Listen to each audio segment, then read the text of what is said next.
bienvenue à tous à cette webconférence sur le cycle HQE Bâtiment durable, sur le thème Contribution au dynamisme et au développement des territoires.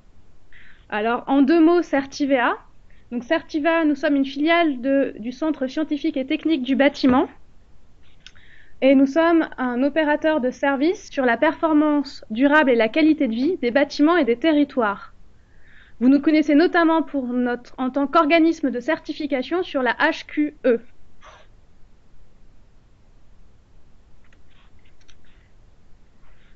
Alors, les objectifs de la webconférence sont les suivants. Tout d'abord, vous présenter les enjeux de ce thème, contribution au dynamisme et au développement des territoires. Et ensuite, vous montrer comment ce thème est évalué dans le référentiel HQE Bâtiment durable. Nous aurons donc le déroulé suivant. Tout d'abord, une présentation très rapide du référentiel HQE Bâtiment durable. Ensuite, une présentation du contexte et des enjeux du thème, avant de vous présenter plus en détail comment ce thème est évalué dans le référentiel. Ensuite, je vous présenterai également comment ce thème est évalué sous notre plateforme dédiée ISIA. Et à l'issue de cette présentation, nous aurons une séance de questions et de réponses. Alors, le référentiel HQE Bâtiment durable. Alors, ça va être quelques rappels très rapides. Pour ceux qui voudraient une présentation plus détaillée, vous trouverez davantage de détails sur notre site internet certivea.fr ainsi que des webconférences. Alors le référentiel est basé sur un nouveau cadre de référence de l'association HQE France GBC qui a été publié en mai 2015. Il reprend 4 engagements que vous voyez ici: la qualité de vie, le respect de l'environnement, la performance économique et le management responsable. Ces engagements sont regroupés en différents objectifs et c'est là-dessus que le référentiel HQE Bâtiment durable a donc été établi. Vous voyez ici s'afficher la structure du référentiel avec les différents engagements et les différents thèmes qui le constituent. Le thème qui nous occupe aujourd'hui est l'un des 2 thèmes avec charge et coût de l'engagement performance économique. Alors pourquoi ce thème dans le référentiel HQE Bâtiment durable? Le bâtiment participe au développement des territoires dans lequel il s'inscrit au travers de différents leviers. Tout d'abord, le bâtiment contribue à l'emploi sur son territoire, au travers des emplois générés pour la conception, la construction et l'exploitation du bâtiment. Ceci peut permettre également de faire de l'insertion sociale pour l'intégration de personnes ayant un accès difficile à l'emploi, ainsi que de la sensibilisation et de la formation des acteurs pour une montée en compétences sur les territoires. De la même manière, le bâtiment contribue à soutenir l'activité économique par le choix d'entreprises, de prestataires, de fournisseurs locaux. Le bâtiment va notamment permettre de s'assurer que cette contribution économique profite bien au territoire local dans lequel il s'inscrit. Enfin, le bâtiment et les projets qu'ils hébergent vont contribuer à l'aménagement du territoire, à l'animation de synergies et à la redynamisation locale d'une zone ou d'un quartier. Pensez par exemple à la construction du bâtiment pour la revitalisation de certaines zones défavorisées. Afin d'aller plus loin, je vous propose un petit focus sur l'emploi et l'activité économique. L'impact d'un bâtiment en termes d'emploi et d'activité économique passe par différents niveaux. D'abord, un impact direct, qui correspond en particulier au chiffre d'affaires généré par les entreprises de construction et les sous-traitants et l'exploitant du bâtiment. Mais aussi des impacts indirects qui correspondent au chiffre d'affaires et aux emplois générés cette fois-ci par les fournisseurs et sous-traitants des emplois directs. Enfin, les emplois induits qui vont correspondre aux emplois et à l'activité induits par les salaires des emplois directs, par les retombées liées aux taxes versées par les emplois directs et indirects, et enfin, par l'activité économique générée par les emplois hébergés dans le bâtiment. Par exemple, pour parler plus concrètement, les salaires des fournisseurs et des sous-traitants vont ensuite être utilisés comme consommation pour les ménages.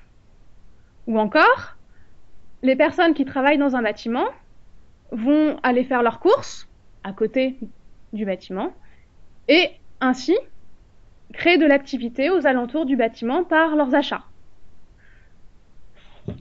Idem pour les revenus liés aux administrations publiques via les taxes et les subventions qui vont ensuite générer de l'activité dans ce troisième scope. Il existe aujourd'hui différentes méthodologies basées généralement sur des approches statistiques qui cherchent à quantifier ces différents impacts.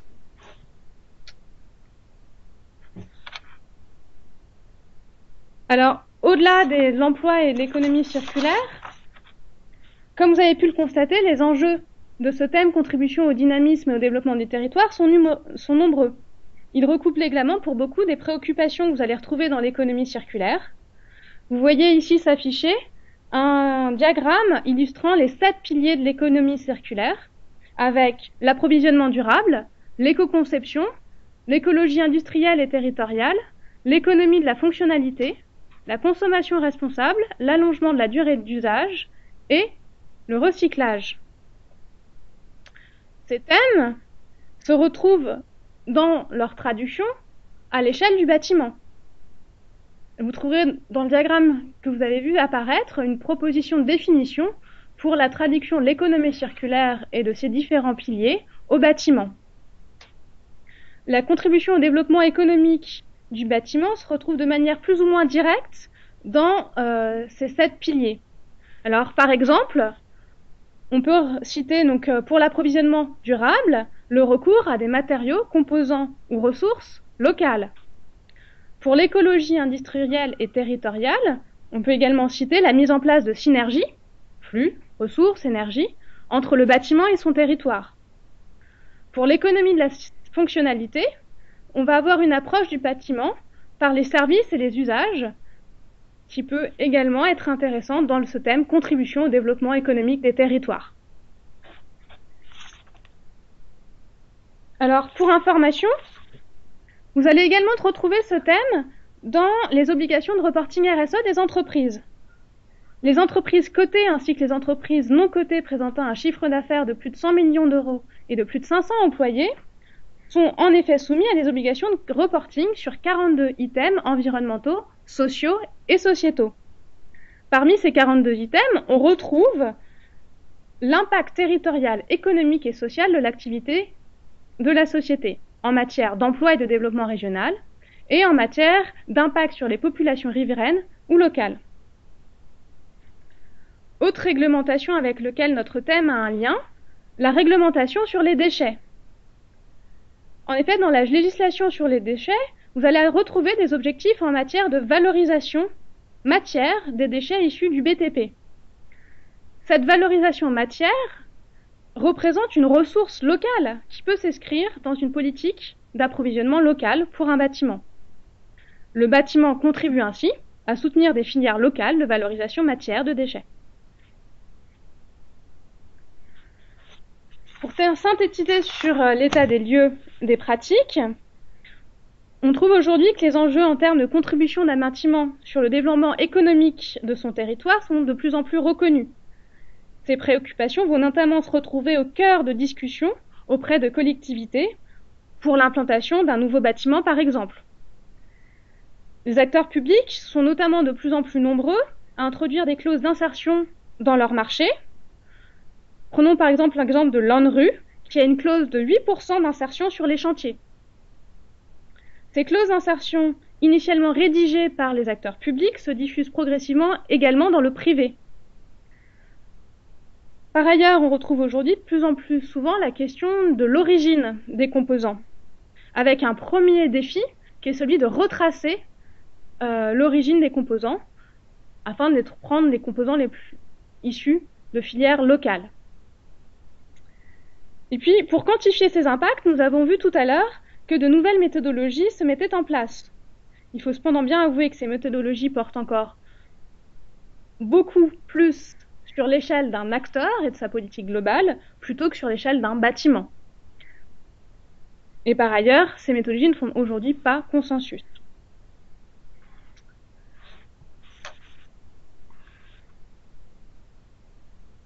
Après avoir vu les enjeux du thème, nous allons voir ensemble comment ce thème est abordé dans le référentiel HQE bâtiment durable.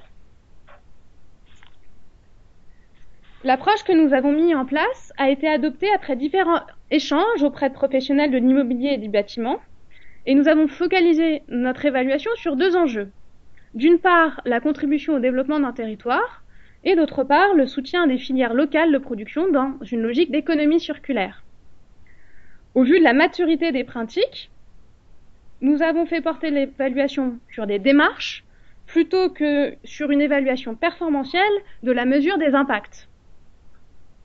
Et enfin, nous avons porté l'évaluation sur tout le cycle du bâtiment en distinguant notamment les impacts de la conception du chantier pour la phase projet et les impacts de l'exploitation et des petits travaux pour la phase de vie du bâtiment. Du coup, vous allez ici découvrir la structure générale du référentiel. Le thème est structuré en deux rubriques. La première, contribution à l'attractivité des territoires, et la deuxième, économie circulaire et choix de filière locale. Dans cette première rubrique, vous allez retrouver 3 blocs d'exigences que je vais maintenant vous détailler. Alors le premier bloc d'exigences, c'est la contribution à l'ancrage local. L'enjeu de ce thème, c'est de promouvoir une réflexion sur les interactions d'un bâtiment et de son territoire. L'idée ici, de pousser à des projets ouverts sur leur territoire qui vont avoir un impact positif en termes d'attractivité et de rayonnement. Du coup, les principaux points que nous évaluons dans ce bloc d'exigences sont l'analyse des relations entre le bâtiment et son contexte. Ensuite, l'impact sur la redynamisation d'un territoire. Ce qu'on va faire, c'est, comme je vous le disais, pas d'évaluer performantiellement le résultat, mais de regarder les types de projets, par exemple, qui ont plus ou moins des impacts importants en termes de retombées locales. Enfin, un troisième point qui est regardé, ce sont les dispositions prises pour favoriser l'économie de partage. On va ici regarder si les sujets issus de la mutualisation de fonctions, d'espaces ou de services sont utilisés dans le bâtiment. C'était donc le premier bloc d'exigence de ce sous-thème. On peut passer au second, donc la promotion de l'emploi et de l'insertion sociale. Les exigences de ce bloc visent à promouvoir l'emploi généré par le bâtiment et le recours à l'insertion sociale. On a deux principaux points à évaluer. D'une part, on vient valoriser la réalisation d'une estimation des emplois générés. Alors tout à l'heure, nous avons vu qu'on pouvait distinguer 3 scopes, les emplois directs, indirects et les emplois induits.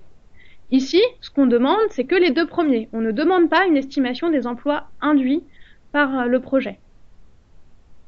Le deuxième point qui est regardé, c'est le recours à des clauses d'insertion et le respect d'un minimum d'heures d'insertion. Alors cette clause, elle peut porter sur les marchés de travaux, mais ça peut également être une clause d'insertion sur des marchés d'études, de restauration, de gardiennage, de nettoyage, et donc là, également être applicable pour la phase d'exploitation du bâtiment. Pour rappel, je vous ai mis en bas du slide une définition des clauses d'insertion. Je passe maintenant à la troisième rubrique. On trouve en troisième bloc d'exigence la participation à une montée en compétences des acteurs. On s'intéresse ici à comment le bâtiment vient inciter la montée en compétences des professionnels sur un territoire. Et on va regarder 2 principaux points. D'une part, la réalisation d'actions de sensibilisation et de formation. Alors, toutes les actions ne sont pas prises en compte. Ce qu'on va regarder, c'est plus principalement les actions en faveur du développement durable ou la montée en compétences sur des innovations. Enfin, on va regarder le développement de synergies, donc des partenariats de recherche ou le développement de nouvelles filières en matière de recherche. Là encore, on porte sur le projet du bâtiment. Il faut que le bâtiment soit directement impacté par ces partenariats ou synergies. Voilà les 3 principaux blocs que vous retrouviez dans la première rubrique Contribution à l'attractivité des territoires. On l'a vu tout à l'heure, il y en a deux. La deuxième s'appelle Économie circulaire et choix de filière locale. Et là encore, elle est constituée de 3 blocs d'exigences que vous avez vu apparaître. On retrouve donc la sélection de composants assemblés localement, la sélection de filières locales ou participant à une économie circulaire, et le recours à des compétences locales. Alors de même que précédemment, on va passer en revue de façon plus détaillée ces blocs d'exigences. Tout d'abord, la sélection de composants assemblés localement. Là, l'enjeu, c'est de promouvoir l'approvisionnement local avec le choix de composants assemblés localement. L'exigence principale porte sur le recours à un pourcentage de composants assemblés localement. Ce pourcentage est évalué en fonction du pourcentage du coût du travaux. Il peut s'agir des travaux de la phase de chantier ou du budget de gros entretien renouvellement pour la phase d'exploitation. Alors, j'attire ici votre attention sur la définition de composants assemblés localement. Ici, l'origine locale est déterminée à partir du lieu où le composant acquiert ses caractéristiques principales. C'est bien l'assemblage qui est regardé. On a un deuxième bloc d'exigences intitulé Sélection des filières locales ou participant à une économie circulaire, où on considère non pas seulement l'assemblage, mais toute la filière. Toute la filière, il peut s'agir d'une filière de production, à partir de l'extraction de matières premières, ou d'une filière de valorisation matière de déchets, ou encore d'une filière d'approvisionnement en énergie. Mais dans ces 3 cas, toute la filière de l'extraction de la matière à la collecte de déchets jusqu'à l'assemblage et la distribution doit être locale.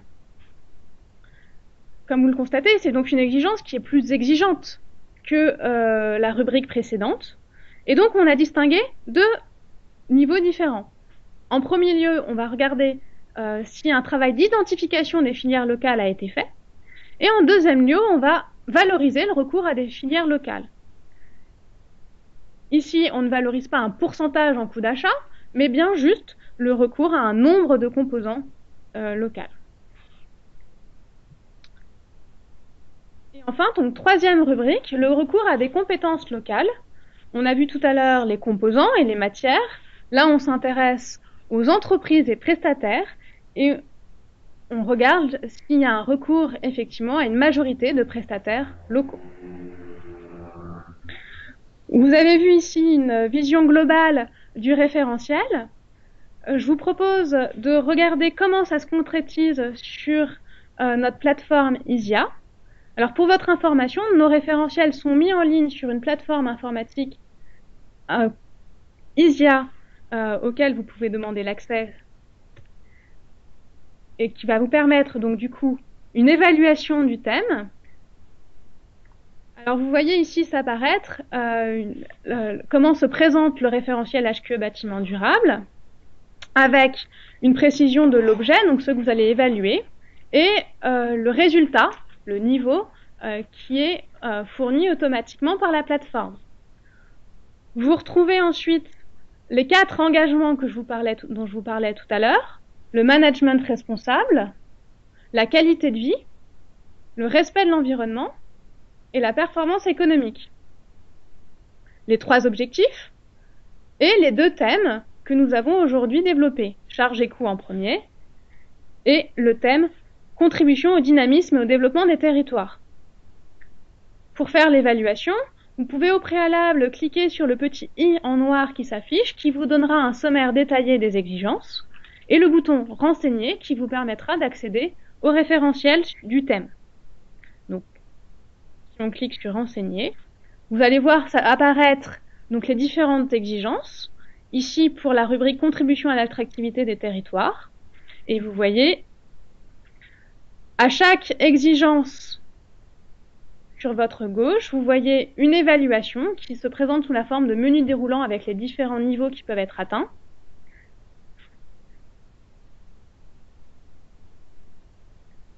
Un i qui vous permet d'avoir plus de précision et de détails sur ce qui est attendu dans l'exigence, ainsi que sur les modes de preuve demandés pour la certification. Vous avez également le score et un un onglet sur lequel vous pouvez poser directement des questions sur le référentiel. Les questions arriveront directement à la direction recherche et développement qui pourra vous y répondre. Alors, je parlais tout à l'heure d'un i que vous voyez s'afficher à côté des exigences. Je vous propose d'en regarder une. Donc, vous voyez, on retrouve l'exigence. On retrouve également un code qui permet une discussion plus facile quand vous avez une question et des définitions plus détaillées. Par exemple, sur les clauses d'insertion, on nous a remis une définition de ce que on considérera comme étant applicable pour une clause d'insertion. Et vous allez retrouver des modes de preuve pour les différentes phases du projet. Phase programme, phase conception, phase réalisation et phase exploitation.